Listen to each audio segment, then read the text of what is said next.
coordinated match. It's unexplainable. It's unconditional. It's unforgettable. Unstoppable. So intentional. It's so invitable.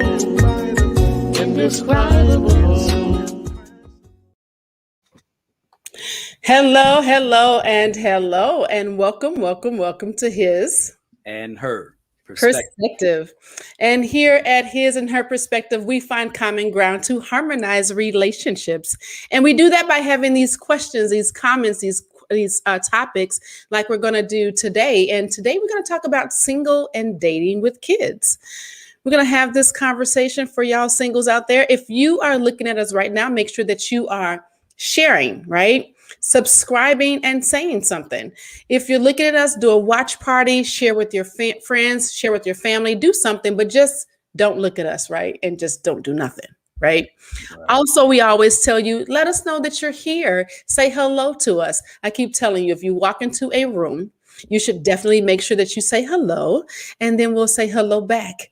And then we got over here, we got Julius Hall, who has tagged everybody from the team this morning at ATR over there at All Things Relevant. Julius Hall, thank you so much for joining us today. Hey, Desi, how you doing? What's up, Diamond? Hey. There's the brother Yarly Bond, on time, always official in the place. Mr. Yarly Bond, the His and Her Perspective would like to send our condolences on the loss of your brother this past week. Hope you and the family are well and in good spirits, all things considered. Again, our sincere condolences on your loss. Yeah. Yes, our prayers are definitely with you, Yarly. Definitely with you, your family. So let's listen. Today we got a good thing going, and we're going to have this conversation. So we hope that you are sharing. Make sure that you invite some people, share your family, your friends, and your foes. Just get somebody on your page watching this thing, right? In the meantime, let me try to see. Did they let you do a watch party the last time? Man, they let me do it last. There we go. There it is. They're going to let me do it again, I think. Let me check this out and see if it's going to work out. See if they're going to let us do it. Because Facebook be tripping on us. You know, they just really be tripping. They do. Let me see. Hold on. Let's see if this is going to work for us. Let me try. Let's try it out. All right. Let's see. I might be on something now. Come through. Facebook be. Okay, hold on. Boom. Let's see. There it is. I'm in. You in? See, I'm being a hate. I'm hating right now. I'm being a hater right now. Yeah. Okay, hold on. Let's see. Look at God. Did he show up and show out for you too? He just showed up and showed out. Yeah. Well, it won't let me share mine from my coach Michelamonè page, but you my family. So I'm definitely sharing it from there. So let's see. How do I get that? Okay, next. There we go. All right. Join us. There we go. I did it. Cool. I did a watch party. Yeah. Okay. Give the family a minute to come on in. Yes, you're welcome, brother. You're welcome. Right. Yes, and Desi says my condolences. So does Diamond say the same. So listen, today, we always go into what who the couple of the week is. Let's get on back over there and talk about the couples that are winning. And let me go ahead and share my screen, get the people up over here real quick. Share the screen. Man, this is going to be great. I hope I'm sharing the right thing. Nope. It's my bad. Sorry. Let's just pull it on back up again. Here we go. All right. There we go. There we go. Yes. All right. This week's His and Her Perspective couple in the spotlight. Drum roll, please. Mr. and Mrs. Keith and Lynetta Johnson. Yes. These are our hometown folks. So we grew up with them. and they've been together, I think, about as long as my wife and I have, as far as total relationship time goes. Right. But married, they're coming up on 27 years this summer. That's amazing. I love it, Yeah. man. And I think, if I'm not mistaken, they only have one child. They have the one son, if I'm not mistaken. But they are a beautiful couple. And let me tell you a little bit why I chose them. I was kind of, toying around, tossing some different names back and forth. But what I like about them is that they exemplify what love alchemy is. Now, see, I don't know if they knew back then what love alchemy was. I don't know if they knew any of that, the science of mating and the science of relating. I don't know if they knew that, or if they just happened to fall into it and get, good graces fall into their lap. Right. Right. But Lynetta is a Scorpio, and brother Keith is a Cancer. So they fall under the sun sign of Cancer and Scorpio. Okay. And they're both under the umbrella of the water signs. Okay. And so they just so happen to have the most harmonious pairing that they could have found in each other. Wow. Okay. Now this is on paper, of course, because you still got to be a good person. Right. Got to be a good person. But I, our interaction with them and watching them play together and the way they go back and forth on Facebook, their synergy is just, it matches up exactly with what you would think that it should be. I love that. So I want to thank you, Keith and Lynetta, for making Black Love look so damn good. Appreciate man. Congratulations to you too. That is amazing. I love that story. Yeah. Good stuff. That's what's up, man. We gotta let the people know that it's couples out here that are just doing it, and it's not a bad thing. We gotta continue to show that, because that is necessary. I want to remove that real quick so we can take that, stop that screen. There we go. So we're bigger. Hey, what color you got on? What is it? It almost looked like your colors pop just so right where it, I don't know, but my tie might be accenting. Just that je sais quoi thing. Did we do that? We do. You know what we do over here. We got to. Oh, man, look at that. Look at that. I mean, it's almost like the universe is conspiring in our favor. It's always conspiring in our favor. Always. We're like favorites. We're like the universe favorites. That's what it is. We're sorry, y'all. We don't mean to, put y'all out there that y'all are, to the side, but we favorites. Yeah. My co-host is better than yours. That's all it is. Yeah, my co-host is better than yours. I mean, they don't even know. They know today, right? So listen, I want to share this thing. Well, what's in the news? So Illinois, from our place where we came from, is doing something great, right? So let me share what they're doing. We need to move back to Illinois after this one. I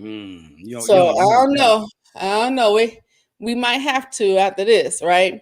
So check out this. Illinois City becomes the first city in the U.S. to commit to fund $10 million towards reparations for Black residents. Guess what city it is? What is that? Evanston. Okay. Who'd have thunk it? Shout out to Evanston then. Evanston is doing something. Okay. Wow. I was like, oh, okay. Yeah, so that's the news that we're sharing today. So if y'all live in Evanston, get to your city hall because you're getting some money. And if you live anywhere near Evanston, you might want to get you an apartment and relocate. And then don't forget to donate some of that money to His and Her Perspective show. That's right. Because you heard it here first. You may as well break bread. Right. You heard it right here first. You wouldn't have known to go get your money if you wouldn't have heard it here. So don't forget us. Okay. Yeah, man. That's what's up. I love it. So listen, let's move on into what we're gonna say. I was gonna say, man, hopefully that starts a ripple effect and this thing starts to kind of get some traction throughout the rest of the United States. Yeah, hopefully so, because we want our coins. We want our coins. Run me mine. Okay. Run us that money. Give me my cheese. What else do you want to call it? Ducats. I am really telling my age talking about some ducats and cheese, but we want it all. Okay. I don't say nothing. Listen, y'all, let's talk about this single and dating with kids because I've been here. I have been in this position where I have been single and dating, and it has been something I've made decisions that maybe weren't the best, but it was what it was happening for me at that time, right? And so I want to. I had I thought that I had a video up, but it okay, forget it. It's gone now because I've been moving around too much up there.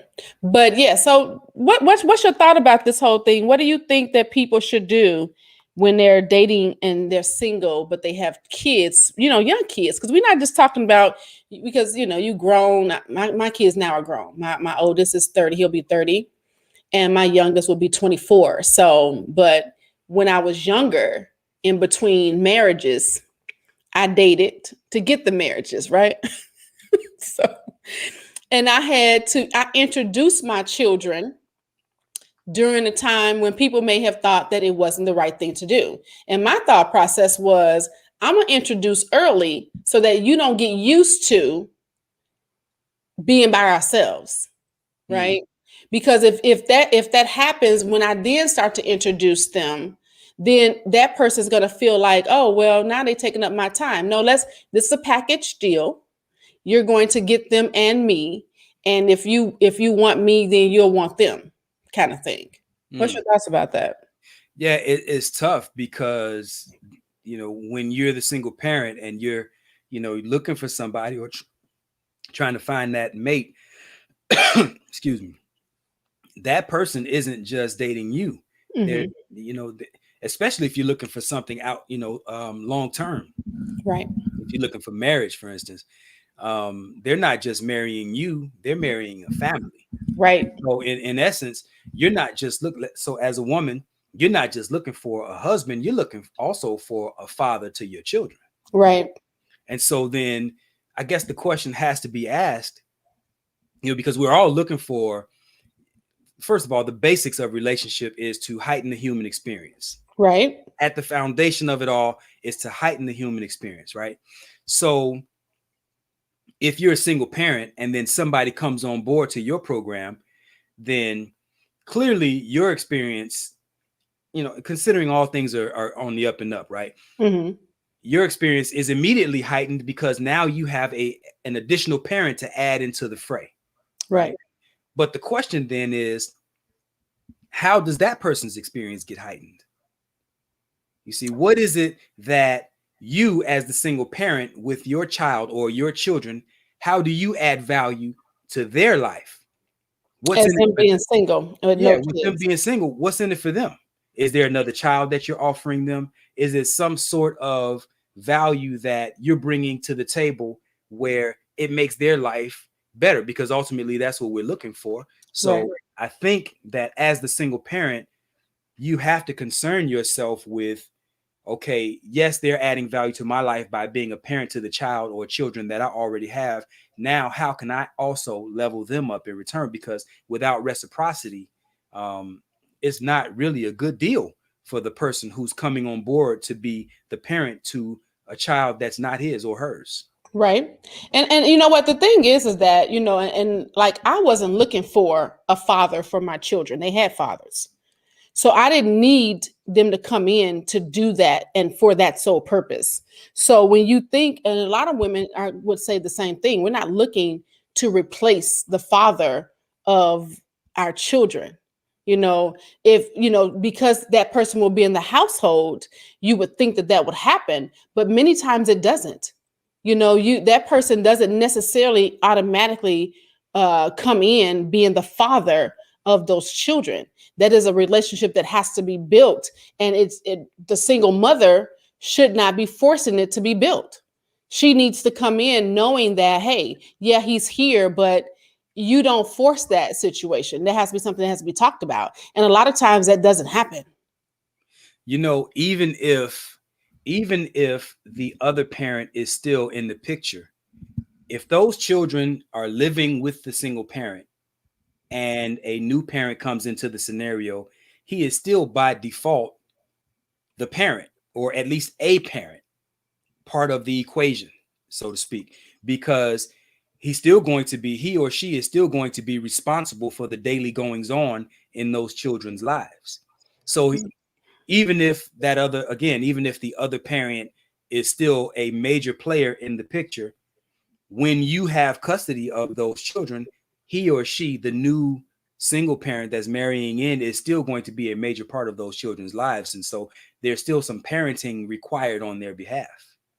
But I'm telling you, not necessarily. Okay. They don't necessarily attach themselves to the rearing of the child. How? That's not something, because it's something that has to be set up. So just because they're in the household, yeah, they're naturally taken care of in the financial way if they're adding to the finances of that household. But that doesn't mean that they're rearing the child. They could not have that relationship with the child. My second husband did not have that with my son. Nothing at all.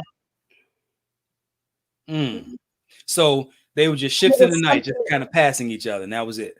He did not have that where he was rearing. They had conversations and things of that sort, but it was so estranged that it was something that I even tried to force, which is why I say it's a bad thing to do.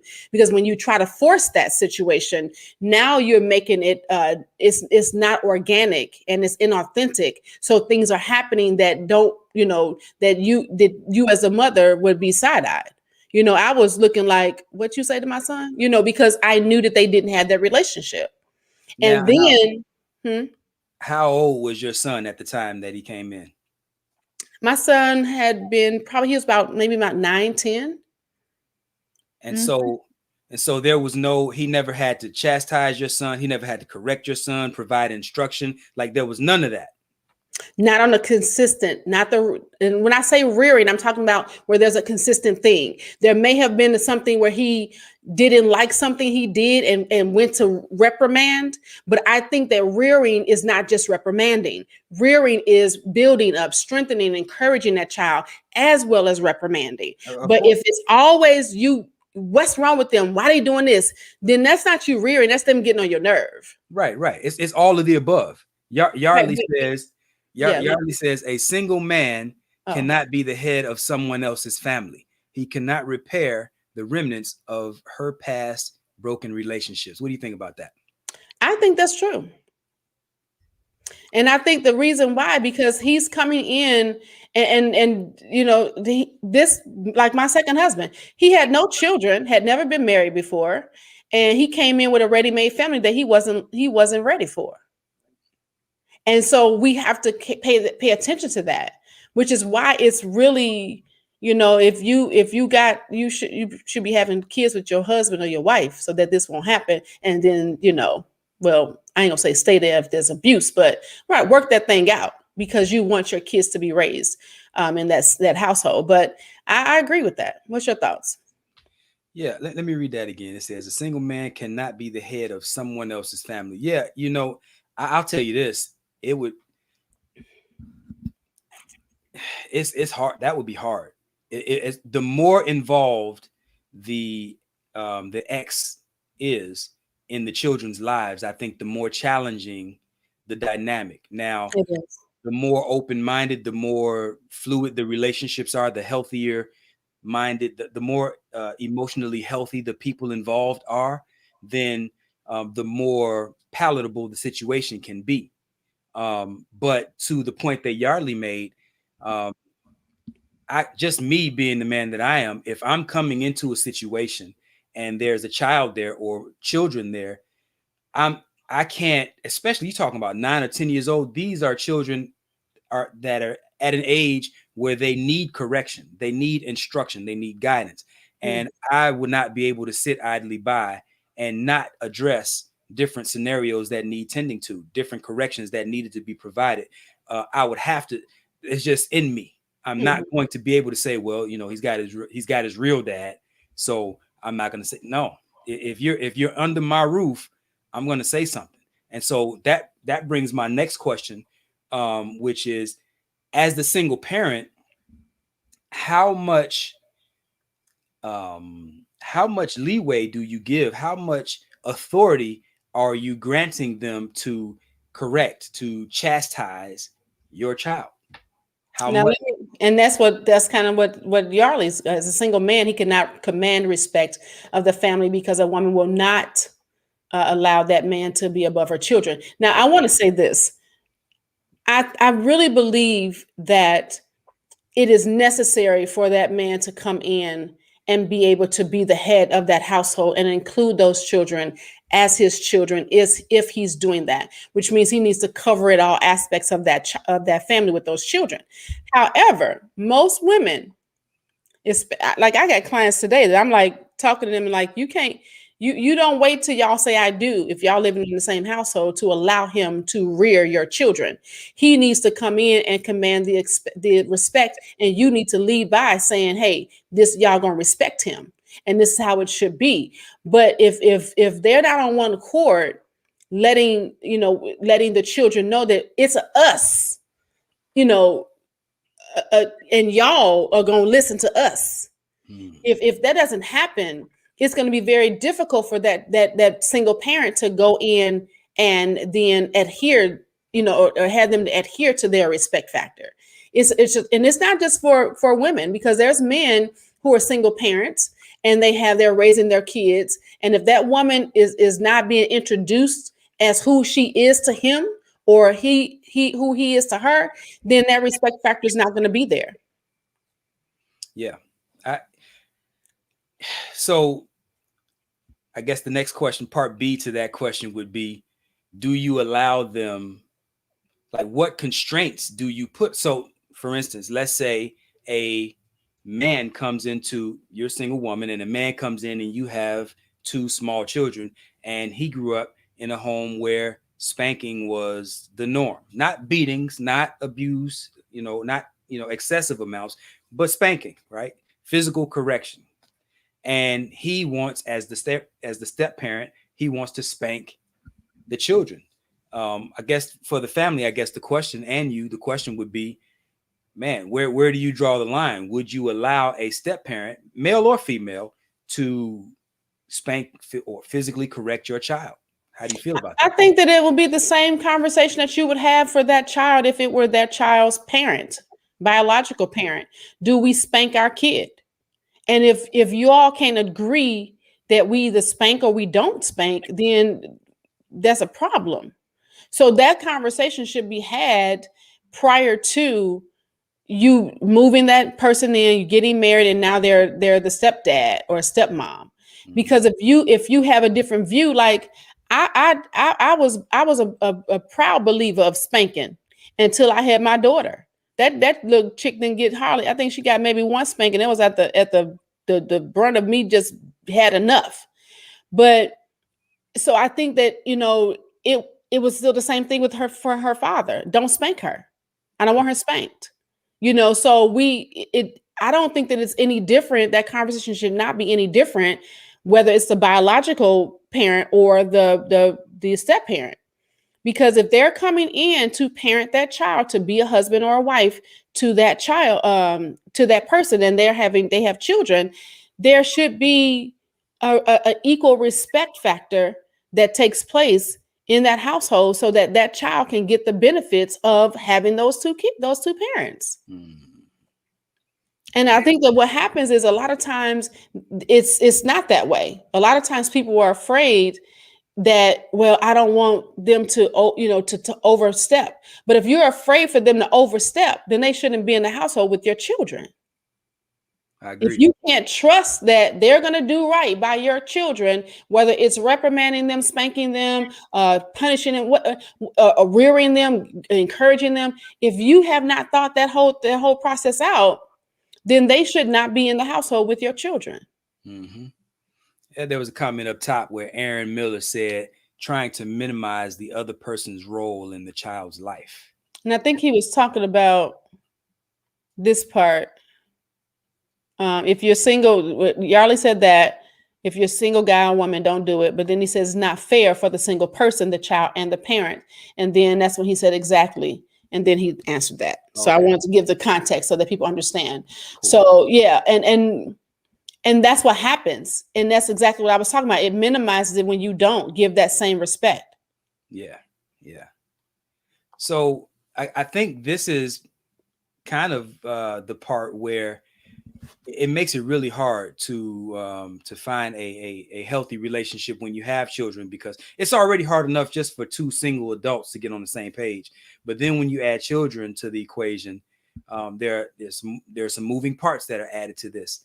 And so I think this is why a lot of times single parents feel like, well, let me ask you this, instead of me asserting, and those of you, I know Aaron Miller is a single parent. Do you feel like as a single parent that children hold you back from dating? Do they hold you back in the dating game? No, man. No. You see, I think that this is not as difficult as this kind. It's not that difficult, right? One thing that's in place is that it's not atypical to find a man that has no kids and she got kids, or a woman that has no kids. That's because birds of a feather flock together. You're typically going to say you got kids, then that person that you meet will typically have kids too, depending on the age, right? So if both of y'all got kids, there's typically not a problem. But in the rarity, when there is the situation where the one person doesn't have kids and the other person does, then I think that I don't think that it still makes it difficult, because if that person, if you want a date, you're gonna make arrangements. You're gonna do what you need to do. I didn't have a problem with dating when I was single with my children. Now, see, I don't know. I kind of come from a slightly different perspective on that, because, well, it depends on what your end is, what your end game is. So if you want to just date for fun, then anybody can do that. Yes. But now if you're dating for a reason, for a purpose, with an end game like marriage, then I think that children do kind of complicate things even a little further, because again, I think the overwhelming majority of the time, I don't know what percentage, but the overwhelming majority of the time, I think that being a step parent in this society, in this culture, it tends to be a thankless job.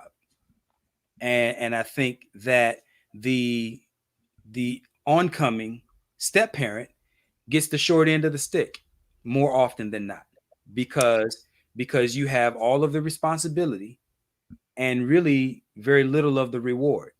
Because so often the children, you ain't my daddy. How many times you heard that? You ain't my mama. Like, that's not uncommon.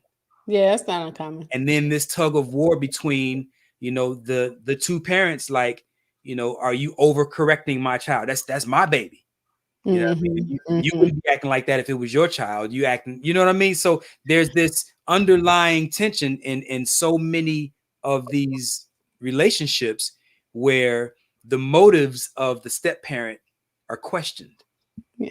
And so I think there are a lot of stories going around. There's a lot of let me say it this way. If your son or your daughter came home with a new mate and that person had a child, you would be looking at them like, damn, you ain't nobody else out there. Like, that's not the ideal scenario. First thing you think, right. So I think that bringing a child to the equation, I think it complicates things a little bit. And you know what? I think that because, I always talk about, I know I'm a unicorn, right? But I think because I came from a step parent situation, right? So I was never a stepchild, but that was the dynamics of our household, that, there was a stepmom there, but even though we called her mom and dad and things of that sort, we never called sisters and brothers stepsisters. We call each other sisters and brother, and so, but with that, it's almost like I came into it thinking that there was nothing wrong with that, because that's how I grew up. So I think that it also has to do with the background of that person. Like if you walk into the situation and you like, it didn't bother me when I was single and had no kids for me to date a guy with kids. It didn't bother me. And so I remember because my son's father, who was my son's father, had a daughter when we were dating. So that didn't bother me. And maybe it's because, again, we're talking about, I'm old, y'all. So we talking about, being way back when, but I guess, is it y'all talk to us, share this, make sure that you're sharing, doing a watch party or something, get some millennials on here. I want to know what y'all think, because I really don't think that it's as complicated. Yarly, what is Yarly saying down there? So we got a lot of stuff that y'all even saying. Where we gonna go? Let's start up here. Said that's why the first thing with the single mother is a dynamic between the mother and her children. And if her children do not listen or respect her authority, they will disrespect him. That cannot be tolerated. Absolutely. Justice must be unmerciful. Yarly, if it's not the sugar honey iced tea or the garden tools, yeah. Now you want to be beating folk. Yeah. It says it holds the single parent back to a degree, because if you want to go away for the weekend, you got to find accommodations depending on age of the children. And you know what? I think it's the same thing as you got a dog, you got a pet, you got to get accommodations for that. It's a little different because you can find a kennel. That's true. You know what I mean? When it's children, though, you got to be a little bit more careful, a little bit more mindful who you're going to leave those children with. Especially if you got multiple children, because now you got to see, because they ain't taking more than two. Yeah. And two is a push. D. Jackson says a lot of men find out a woman has young kids and their focus immediately shifts onto a smash and dash. Wow. That's real rap. Wow. That's real rap. I think that the world has changed, man. I got married with 2 kids 4 times. It's not to say that it can't happen. Here's one of the things that also adds to the dynamic, and this goes to what I was saying at the top of the show. What is it that you're bringing to the table that helps to offset the idea that you're asking them to be a father? One of the things that a woman can bring to the table is an exceptional level of beauty, femininity, being inspirational, right? I go to that FBI, right. Feminine, beautiful, and inspirational. The more you bring those things to the table, the more a guy might be willing to compromise and say, well, you know what, 2 kids ain't that bad. And I think I brought all of those, especially the beauty. Yeah, look at you. But look, now the more average you are as a woman, or let's take it onto the other side of the equation with a man, the more average you are in terms of your ability to provide and level her up. Right. You know, the more average your scenario is, I think the lower your opportunity is. Look, the opportunity for you to do that anyway is, is not all that great the more average you are anyway, because everybody's trying to level up. But now you add children to the equation, and you're going to have to, in order for you to find someone who's willing to substantially commit to a scenario where where a lot is being asked of them, you're going to have to make them feel like it's a worthy trade-off. And the prettier you are as a woman, the more feminine you are as a woman, the softer, the more inspirational you are as a woman, the more willing a man is going to tend to be to maybe disregard the fact that you might have a child or 2. And let me preface that by saying an emotionally healthy, emotionally stable man, because you can always find a man, that's willing to wife you up, but ultimately, is that the guy that you want to be with? That's the question. Well, no, men ain't wifing folk up nowadays. They ain't doing it. Yeah, it's a lot tougher now. It's real tough out here, man. I mean, like you not gonna find 20 years from now a woman who'll be able to say, I've been married 4 times. Well, hopefully you won't find that, right? But I'm just saying, out of the situation, right? You're finding more likely women are not getting married at all. And are in the 40s and have never been married and things of that sort now. So because it's really a little slim, dudes are not doing it. they're not asking, they're not getting on bended knee, and they don't want to, because like Yarly said a couple weeks ago on our show, that men are feeling like it's a burden. We're not doing that because if you everything I've built up and I've worked hard for, you're gonna try to take half of it if we don't work out. So it's really crazy. Thank you so much, Diamond, bringing my A game. Yes. He said he would be correct. Sorry to say, single mother equals weak.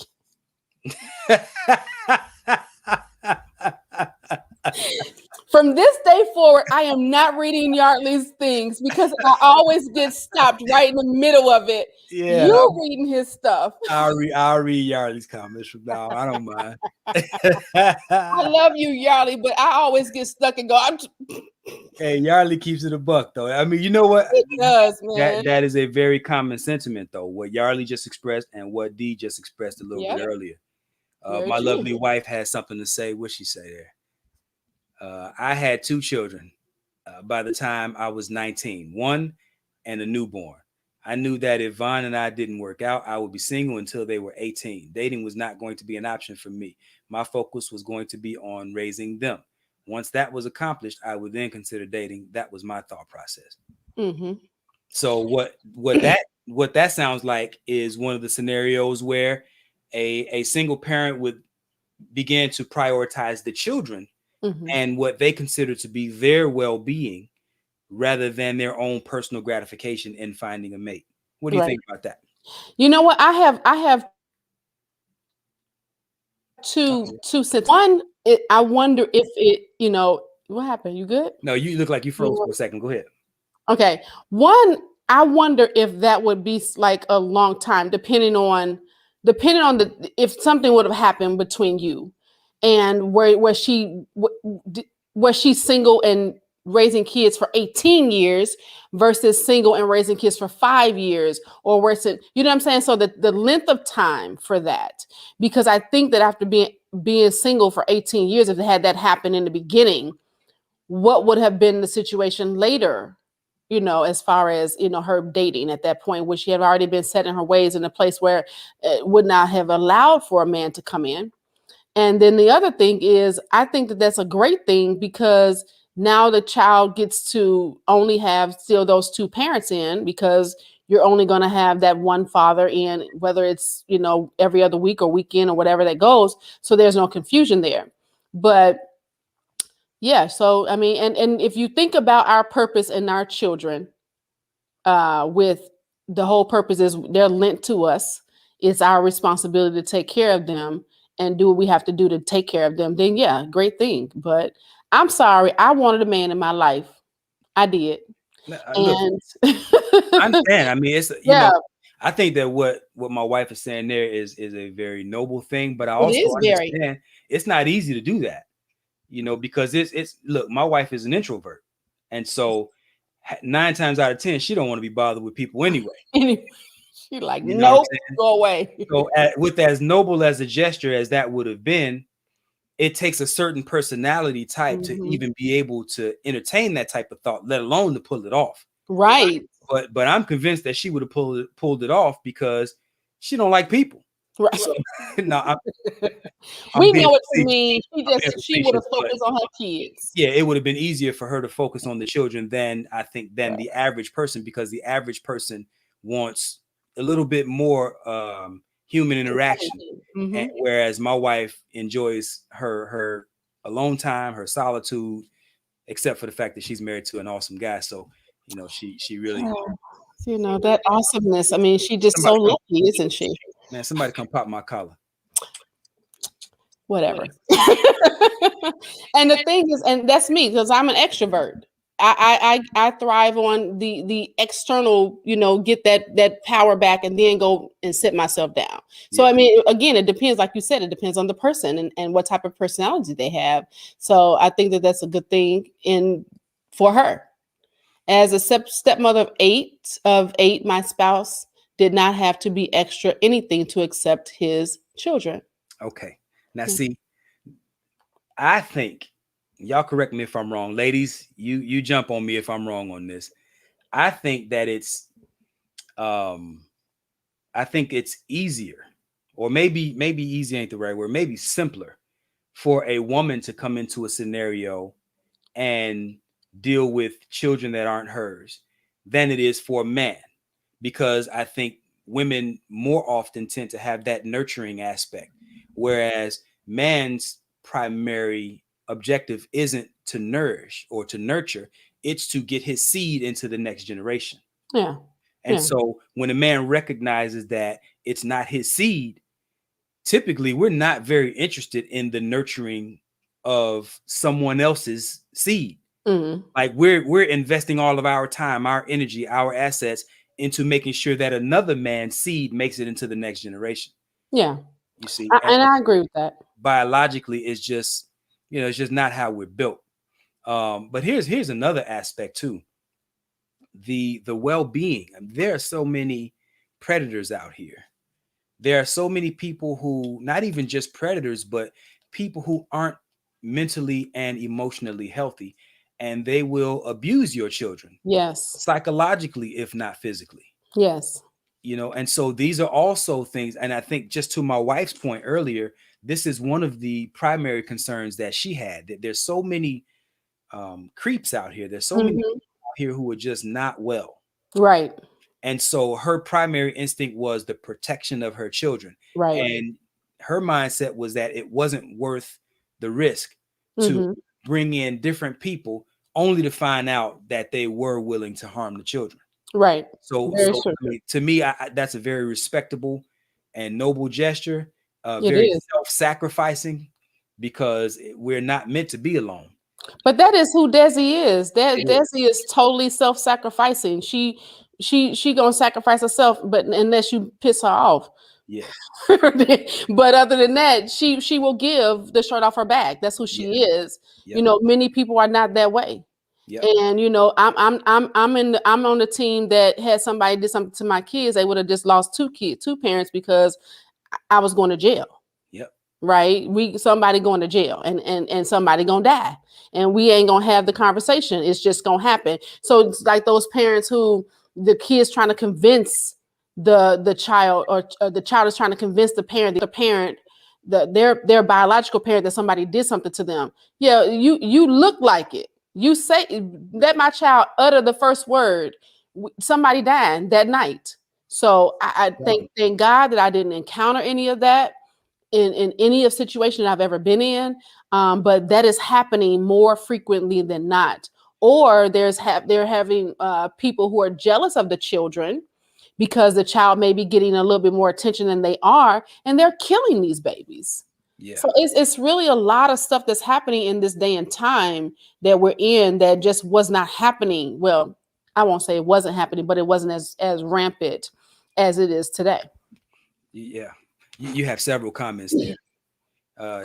Diamond Queen says, only in America. We lack culture. We lack the value in marriage. It's crazy. Literally only in America. Yeah, I agree with that. There's a lot of cultural disconnect as it pertains to the importance of family in America. And so there are a lot of people who find more value in being single and staying single than the value of marriage. So, I agree with that. Absolutely. Yardley says the root of the single mom issue has to start with personal responsibility and accountability, especially when you are young. Right. Facts. Yeah. One of the things, excuse me, when my children were growing up, I instilled and I don't have no grandbabies. My son is been married for almost 4 years, or maybe 4 years, or almost 5. And they don't have children yet either. But my thing, I used to tell my kids, listen, we're not doing having sex and having babies with people. First of all, I don't want you having sex with somebody that you don't see yourself being with for the rest of your life. If you can't see that, then you shouldn't be doing things that you shouldn't be doing, right? And then the second thing, we're not having babies out of wedlock. We're not doing that. And we ain't killing no babies either. So strap it up, or whatever you're going to do, but that will not happen, right? And because I let them know it happened to me. And we not repeating this curse, So I think that it also depends on how we, if we make it look like, I think you said this some time ago in one of our shows about how we gonna celebrate the babies having babies, so we gonna throw them baby showers and big old parties and stuff like that. When you make that look like it's fun, then they go back and they do the same thing, and they repeat these cycles that keep going. And we have to learn how to not keep repeating these cycles. How do we stop that? By not making it look like is fun. It's okay. Yeah. It's okay. Yeah. Yep. Yep. Oh, you said that already.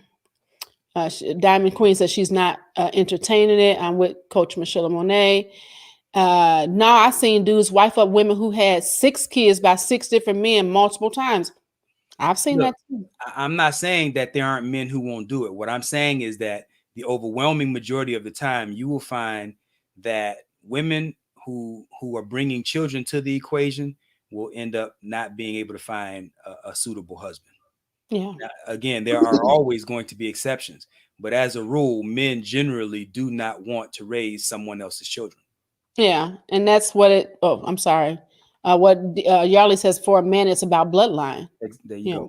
Mm-hmm. My father, in my family, it's 7 of us in a blended family, and my father took on stepkids as his own, never called them steps at all. Right. And he raised 3 girls for a length of time by himself. So, but now, he's a different kind of man.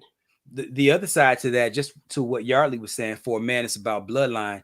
Again, there is the more centered we are in the idea that all of these children belong to us, right? A sense of collective responsibility, then the less it becomes about bloodline. But see, that part of our culture has been interrupted. Yes. And so we don't see the value in your children because we don't see your children as our children. Yes. And that may be why it broke, because it was like that. Yeah, that was a major part of who we are and what we do. But now this is a very self-centered society. This is a very me first dynamic that we're working with for the first time in our culture. There no longer does this. We don't embrace the idea of Ubuntu, which is an African word for I am because we are. I love that. You see, and so now it's what about me? What about mine? He ain't my kid. Hey, that's your problem.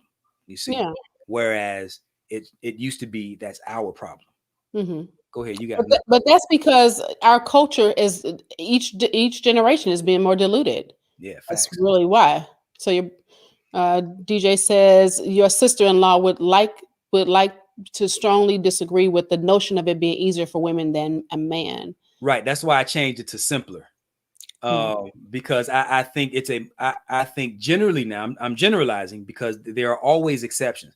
But I look at my wife, who is a very nurturing spirit, and I know that it would be seamless, relatively speaking, for not today, because my wife is tired of children now, but the younger version of my wife at 25, 30 years old, it would have been nothing for her to walk into a scenario where a man might have had 2 or 3 children. She would walk right in and be like, no problem.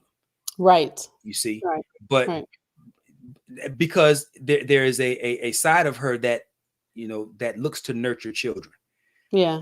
Men in this culture, particularly, especially in lieu of what I just shared about our cultural fabric being interrupted, we're not looking to nurture other people's children. Yeah. We're not looking to, generally, again, we're not looking to provide for other people's children in the ways that allow for us to experience this cultural or collective idea of I am because we are. Like, I'm well because you're well. We don't. Right. We're not doing that. Yali says that's why you must find and develop yourself before having children. Absolutely. Facts. Yeah, hold on, we got missing a lot. And Shalon says, I think for us, our community nowadays, we have so many unwedded parents, whereas while dating, the mindset is forget a man, forget a woman. I'm doing me, and dating or casual sex happens. It's done without wanting more or later on trying to switch the narrative. Let's try and create a healthy unit that was nothing from the start. That's good. Yeah, that's right. And again, this is why, man, this is a large part of why you and I are doing what we're doing. We find so many couples that find themselves trying to make a loving situation out of something with someone that they don't even like. Yeah. You know, Yeah. and by the time you realize you don't like them, you already love them. You already got bills together. You already may even have a child on the way, maybe even two, multiple. And you sitting there scratching your head like, man, how did I end up in this situation? And this is because, again, like as Coach Michela has shared on multiple occasions, the science of relating, the science of mating has been stripped from us. And so we don't understand the value of enjoying strong connections with people and building accordingly. Right. We're just finding somebody that's physically attractive, and before we know it, we got babies on Yep. the way.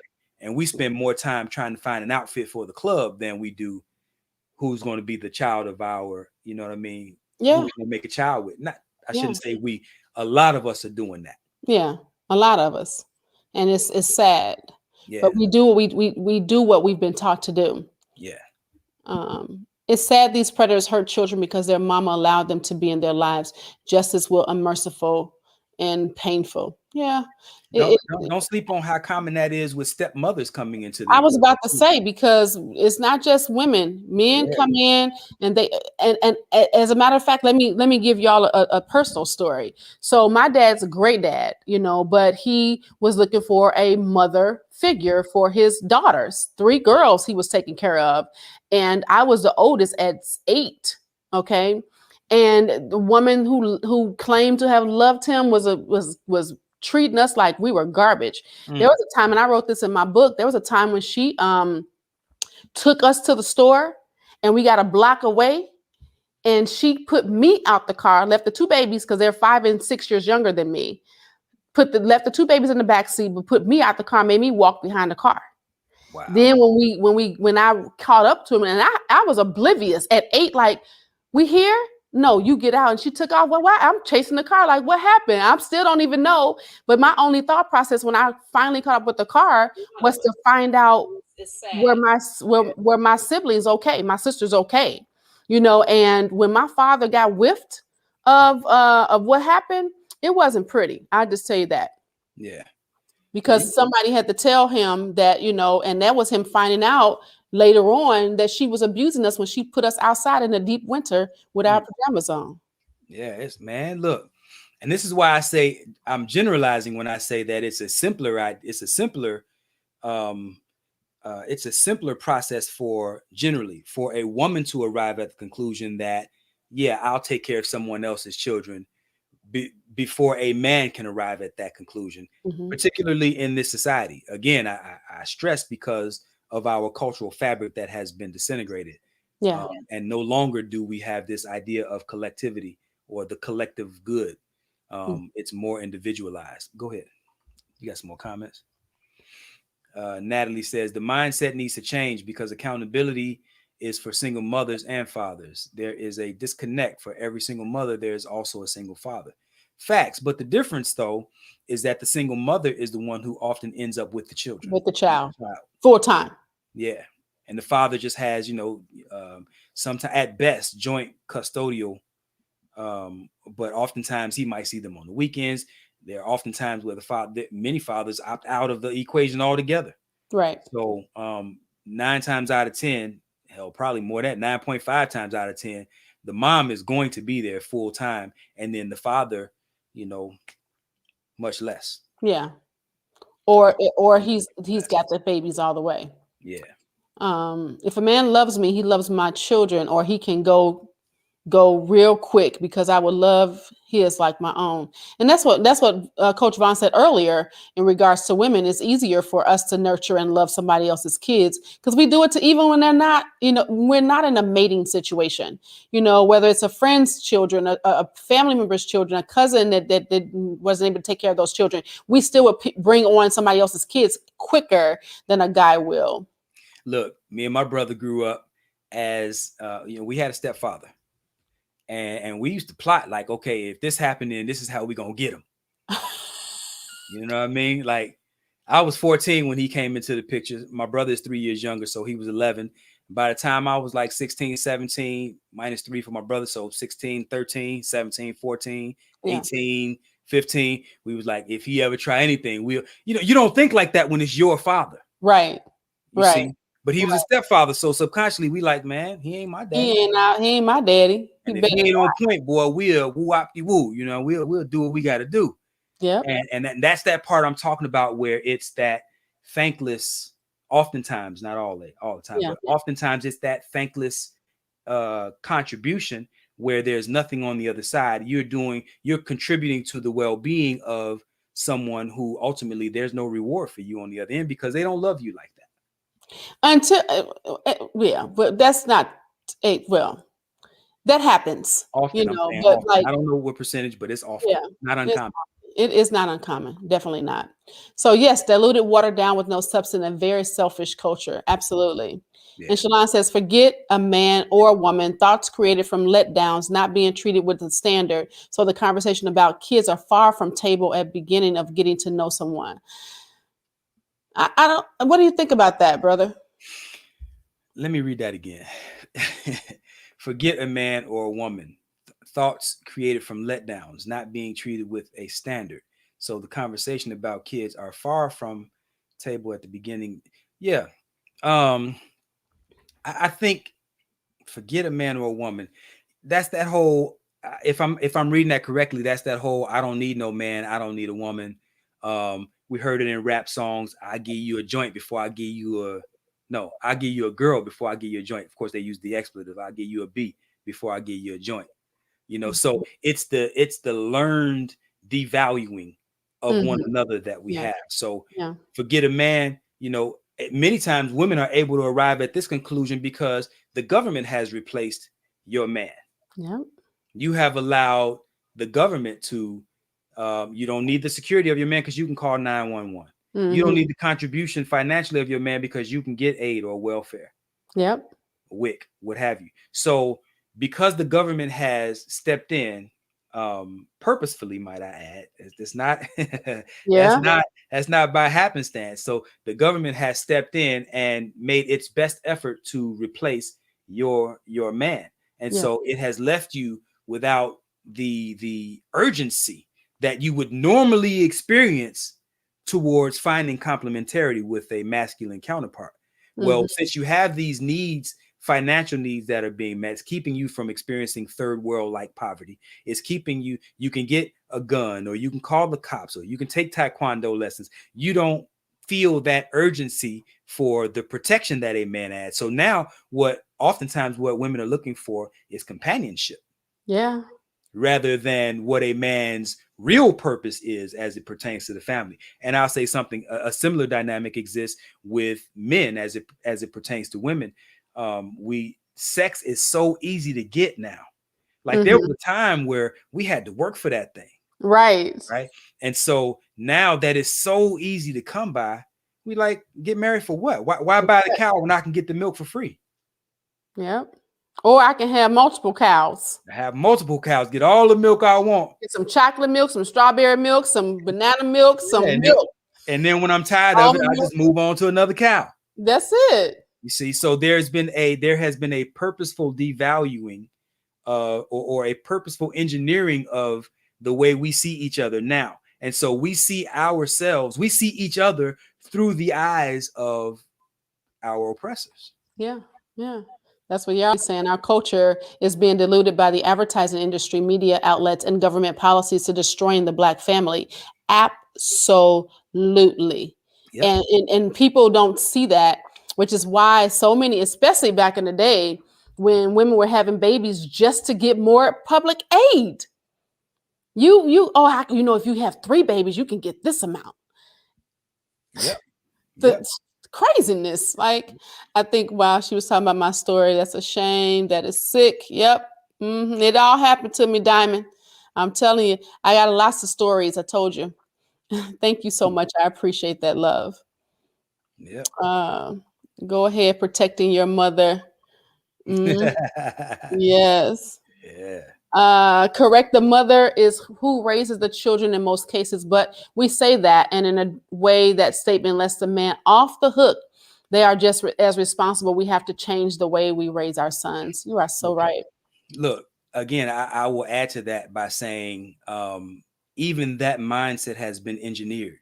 That is a social engineering or a socially engineered mindset and perspective, Mhm. where men are let off the hook. Yeah.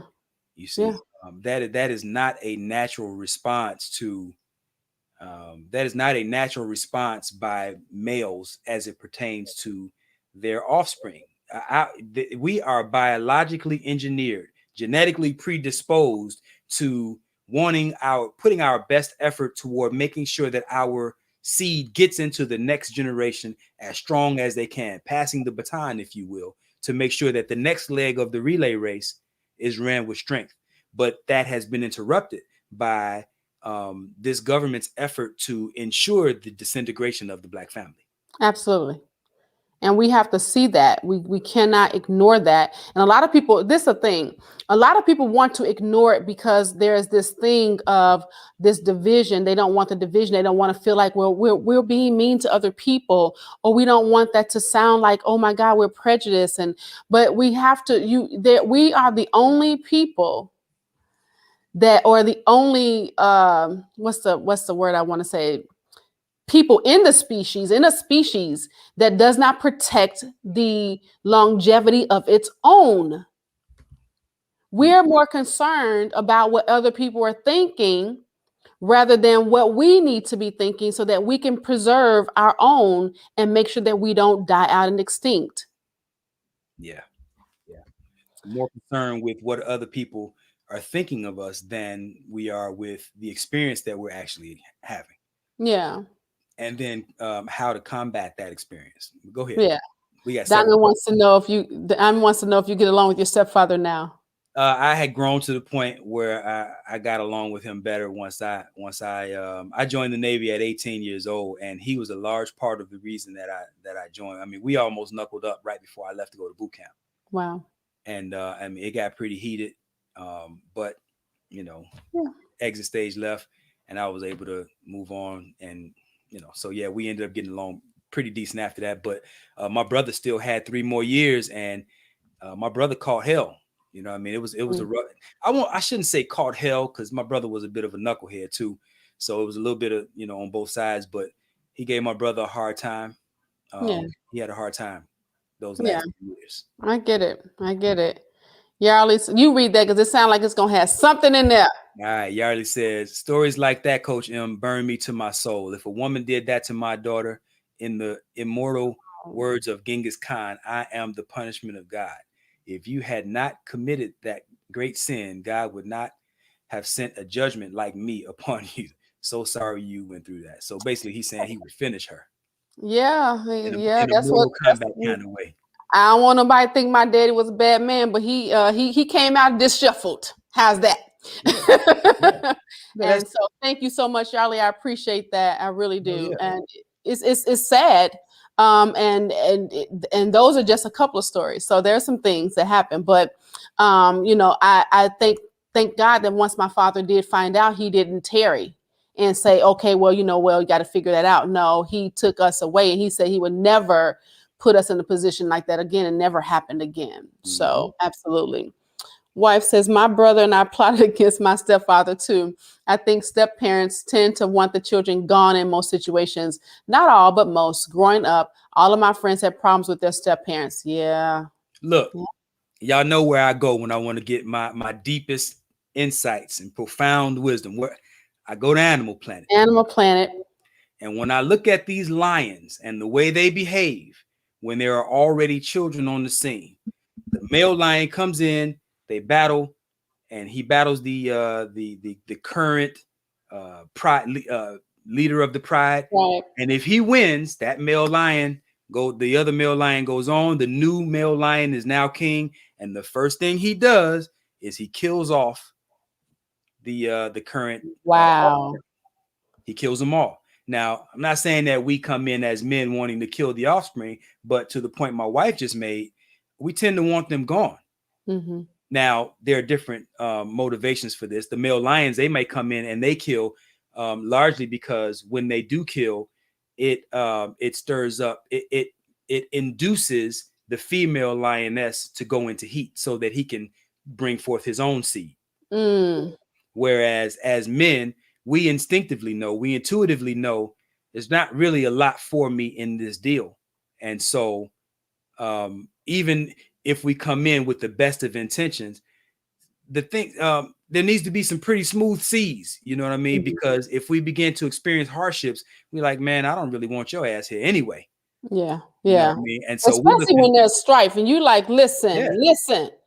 yeah, You you know, calling me by my Mr. Jackson. Man, I'm dad. I'm sitting here functioning as dad. I'm the reason you able to eat. I'm the reason you got a roof over your head. I'm the reason you got them new tennis shoes, et cetera, et cetera. And I don't even get the respect if you calling me dad.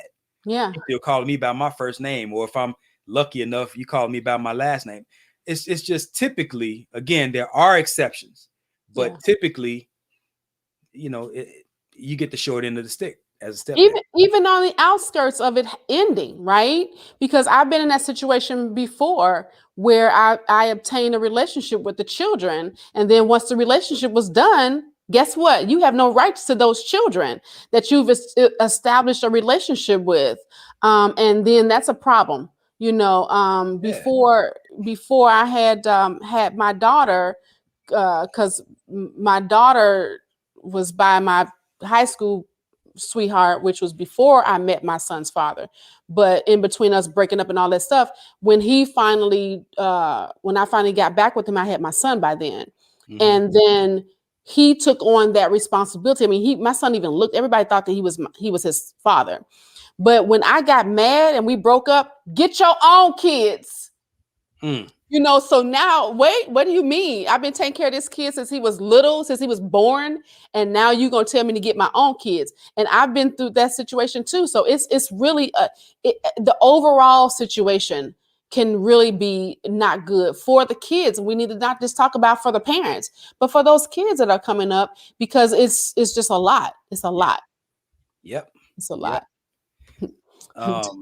Diamond said heifers. Hey, look, man, Yeah. I don't know. It's Willie crazy. Willie Lynch syndrome in full effect. Absolutely. We have to stop giving power to the past. Willie Lynch syndrome does exist, but we need to start implementing the antidote and stop focusing on the problem. We need to insert a strong culture with strong family values. I totally agree with that. And I think that a lot of times, Diamond, when people bring it up, is because it's almost like people forget. And so in order for us to, especially when we have a diluted um, culture. Like the millennials have no idea. Very few of them have an idea of what our ancestors and the ones before us actually went through. So to be able to get the antidote and make it stick Mhm. is really necessary for you to share the history of it, so that then you could say, okay, but you still got to come with I'm all for that. I don't like talking about the problem over and over and over again until we come up with a problem, with a solution, which is what me and Coach Vaun are doing. We're the solutions. We're the ones that can share and say, hey, this is the problem that we had. This is what we went through. Now let us help you make sure that you're making the better decisions. Let us help you make sure that you are, if you in this situation, how to rectify it, how to get it back on track. And a lot of people are not going that extra mile to find out some help, like Coach Vaun and myself, to be able to say, hey, I need some help. I no longer want to live like this. I don't want to go and get children and then having to now take this into this generational situation. And a lot of people are just not doing that. Mm-hmm. Mm-hmm. Yeah, but I totally agree with that. And then Yarley says, Diamond Queen is not blaming Willie Lynch, but it gives you a blueprint of the deep socioeconomic and cultural issues we have between us and the society at large. Absolutely. Same thing. Mm-hmm. Yeah. So he stresses her out to get on her period by killing her seed to create his. That's what you would talk about. Oh, with the With Lions. the lions. Yeah. Stresses her out. It's a cold world, man. It's a cold world. Crazy. Yarley says, what kids call their parents by their government names? That would be a backhand from the side pocket. All the way from the side pocket. Now, this is the importance of strong cultural norms. Yeah. Because if we had a cultural norm for how we deal with being a step parent, and a cultural norm for how we, as the incumbent parent, how we deal with or embrace an incoming step parent, and how we rear children to respect the oncoming. Like, there are boundaries that should be already in place, but our ideals are so loose, Yeah. and everybody's doing it based on how they feel individually rather than adhering to some sort of collective norm. Right. And so everybody's figuring it out on their own as they go along, oftentimes as a first generation step parent or a first generation parent. Many of us grew up not even experiencing what it means to have a father or a positive male figure in our lives. And so we don't know how to respond to that. I mean, there's so many things at play here that we're finding out, or we're trying to figure things out for the first time. Yeah. And it's just leaving a lot of it's leaving a mess. It is. I mean, even not just for the men, because I don't want us to just talk about the men not being there. My mother, my biological mother, was not a mother. She birthed children, but she knew that, which is why my father ended up raising us. I loved my mother, what I knew of her, because she died when I was 15, but she just was not that. And so I had to learn how to be a provider before I learned how to be a nurturer. Because I learned from my dad. So Diamond, you said you're a millennial. Answer this for me. How many of your friends and the people that you know personally are really rooted in what has happened to us and are trying to do something different? Because I think that because I have millennial children, adults, I should say, but they don't tie into to our past easy, but because of who I am and what I teach them, I think that much of that has come. But before, when they were growing up and they were just bucketing everything I said, they had to learn some things and had to keep hearing me say it over and over and over again for them now to talk about things that they want to do differently. So how do you see your family, your people that are in your age bracket? So she says all of them I roll with are in the touch. Okay, good. Because that's one of the things that I'm concerned with. Like, what are they doing differently? What are they doing differently? Yeah. Oftentimes, the children are affected by the hearsay of why their parents are no longer together, which places instant strain on the relationship. Yeah, you mad at your daddy because of what your mama said about him. You mad at your daddy because of the failed relationship that your mama had with him, and her pain is now, because of the way she relayed that to you, her pain has now become your pain. Yeah. And you know what? Look, I mean, what happened between your mom and your dad ain't none of your business. That's their problem. That's their beef. It ain't got nothing to do with you. Yep. But we don't understand that.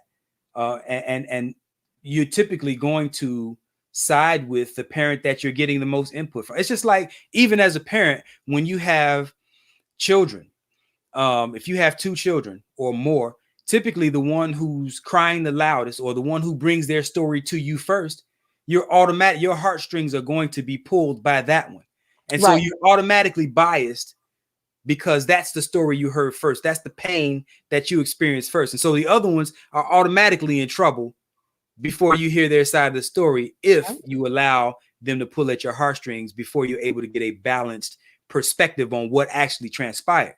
But now, as a child, you don't have that mindset. So as an 8-year-old, 9-year-old, 13, 15-year-old child, you don't have the wherewithal to say, well, let me hear dad's side first before I make a decision. Your mama's sitting here saying your daddy ain't this, or even the father, he might say, well, your mama wasn't, blah, blah, blah. You're naturally going to gravitate toward that perspective and then have a bitter outlook on who the other parent was, the absent parent was, rather than which often happens where the custodial parent is oftentimes the reason that you can't have or don't have a relationship with the other parent. We don't talk about that part. We don't. We really don't. And that reminds me of this. I pulled up this article that I was reading when I was preparing for this. It talks about the story. Barry is an 8-year-old boy who found out his father was dating a new woman by surprise. His father called him the night before picking him up for the weekend and told him there would be a nice lady, in quotes, in the house when you got there. Barry's parents did not live together, but had occasionally discussed getting back together. They also had game nights and dinners together, which he enjoyed.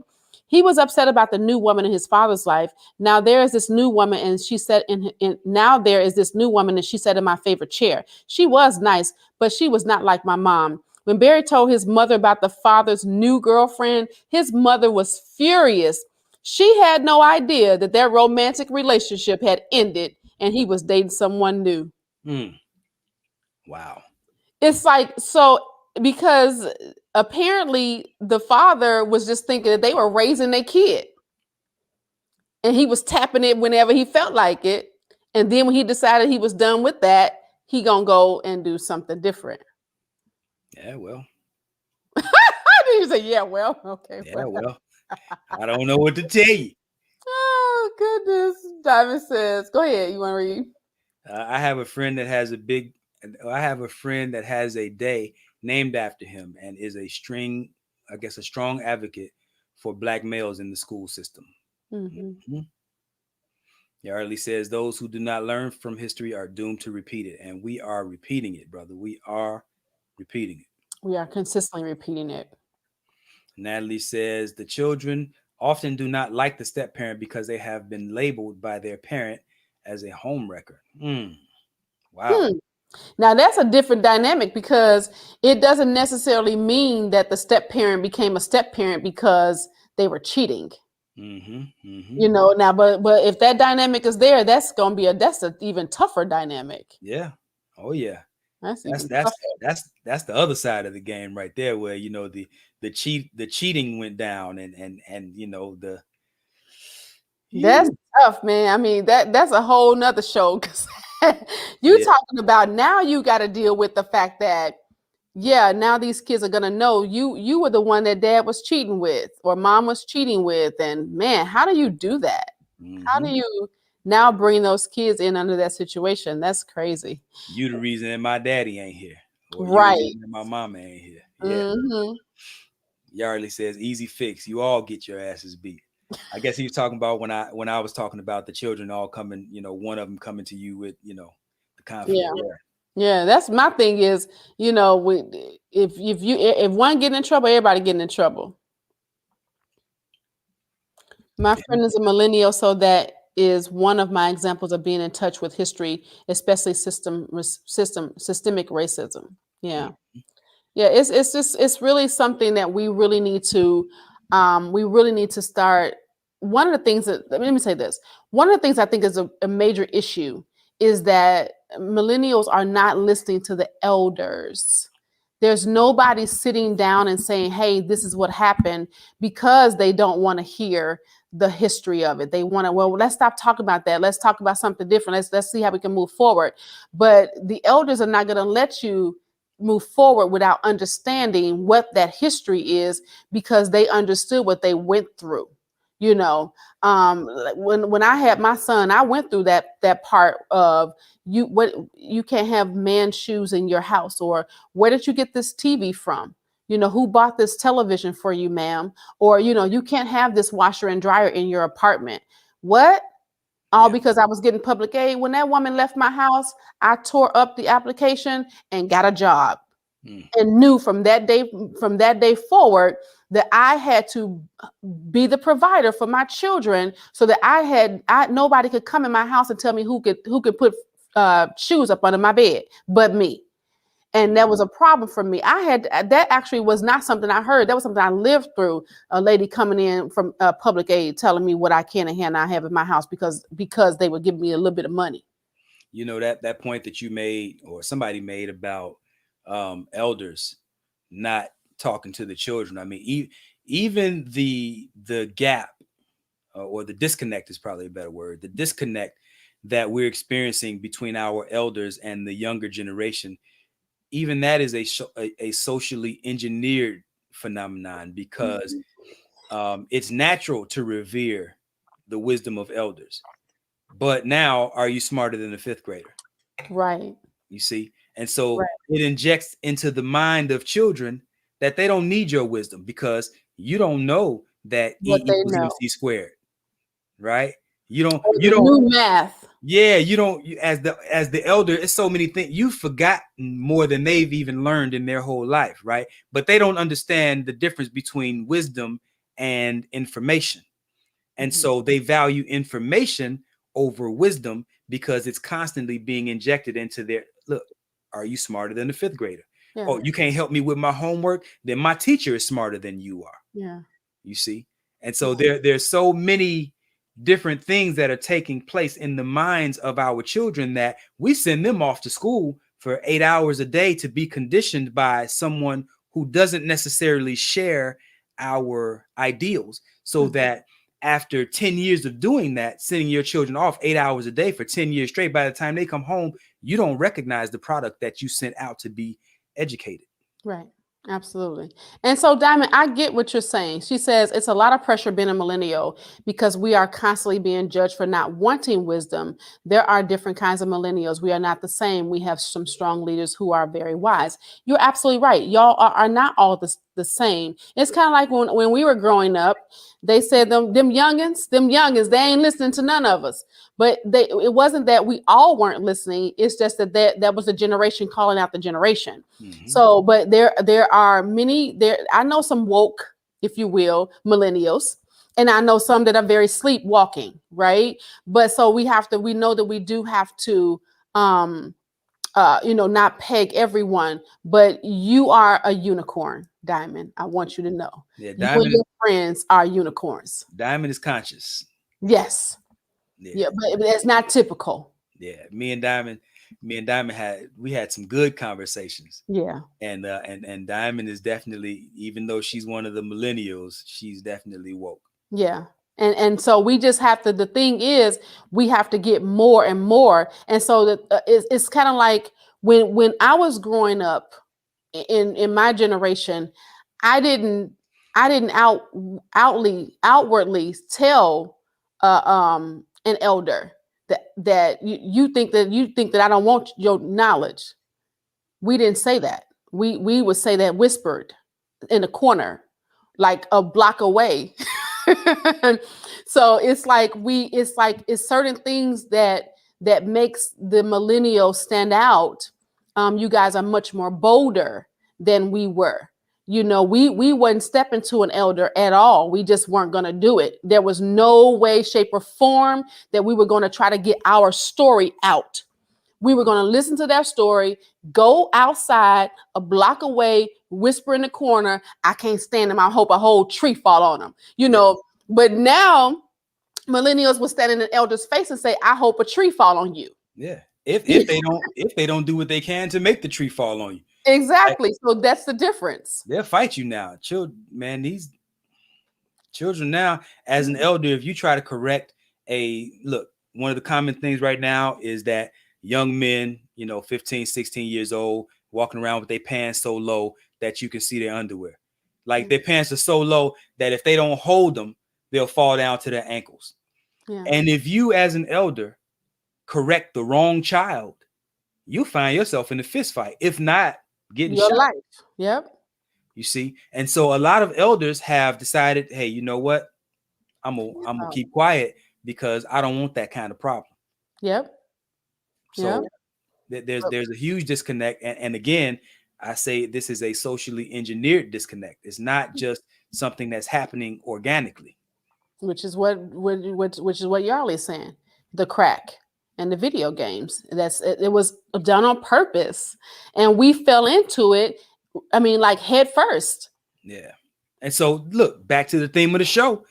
You got this social disconnect. This disconnect that we're experiencing, and you think that a step parent or that somebody that you meet is eager to become a step parent to this disconnect that we're experiencing.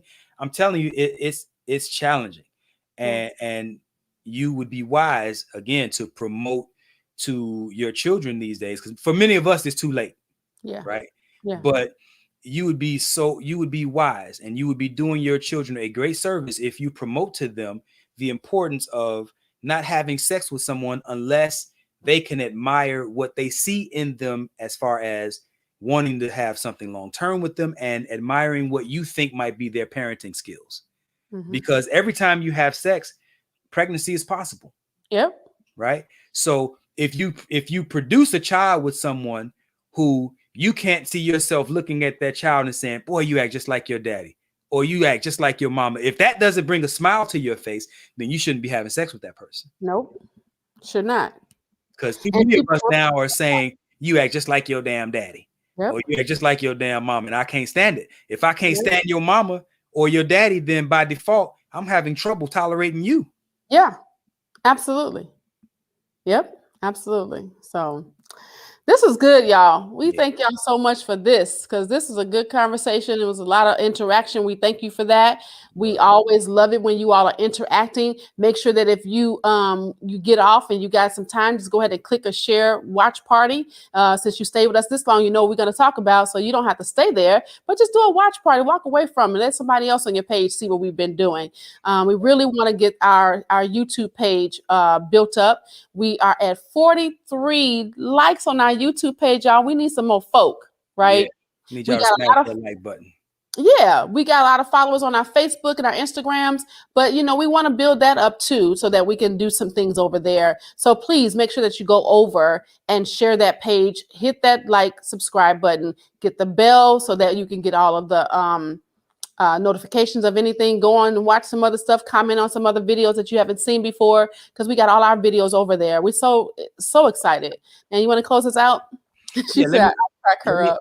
let me let me also add this. Julius Hall says, great show, great information I just shared. Thanks, family. Appreciate y'all. Let me add this. There we have a Facebook group, the His and Her Perspective. We got to actually start getting more active in that. So we have a Facebook group called the His and Her Perspective. I also have a Facebook group called the Black Love and Marriage Society, nickname Booed Up. Let me share the link right here for that. If you are in a relationship, looking to be in a relationship, don't hesitate to join that group. Please join that group, as well as the His and Her Perspective show page, because you know our whole effort is geared toward the betterment and the well-being of the Black family, and strengthening relationships. And so we got to do that, family. So again, don't hesitate to follow both of our pages. Smash that like button, follow that YouTube page, look out for our podcast. We're on every platform. I just shared the link for my Facebook group, the Black Love and Marriage Society. I'll share the channel for our channel. Yeah. Let's see here. This is for our YouTube page. We're just trying to make Black love cool again, family. We're just trying to make it look good. You know, we're out here doing this. This is something we do, and we love what we do. We're doing it not because we want the notoriety, although we want people to like these pages and stuff like that. But we do this because we really are passionate about love, Black love, and making sure that our families are solid, right? And so if we can get you all's help in making us, sharing, all it takes is you just click a share button. You won't take anything from you, right? But, make sure that you get the word out of what we're doing. And if, my co-host always says every time, I don't think you said this yet, about if you need some help in your own relationship, whether you get both of us, because we will work together, for those couples who want both of us and helping them, or if you want Coach Vaun and you want me, either one, we don't care who you take, me, him, both of us, whatever. We just want you to get the help so that we can do what Diamond says and change the narrative of what's going on, get the antidote of what's going on. And if we can get that done, we could change the narrative and the trajectory of the relationships and the children growing up. Because we have to get to the place where we're trying to do something different. And that's what this show is about. That's what our work is about. Yep. Look, the goal has to be on getting whole, becoming healthy. And you can't heal from what you're not real about. Right. And at the end of the day, look, family, all you can do is all you can do. And that's enough. Just make sure you do all you can do. Yep. That's the word, family. We love y'all. We love y'all. Bye. Peace. Hold down.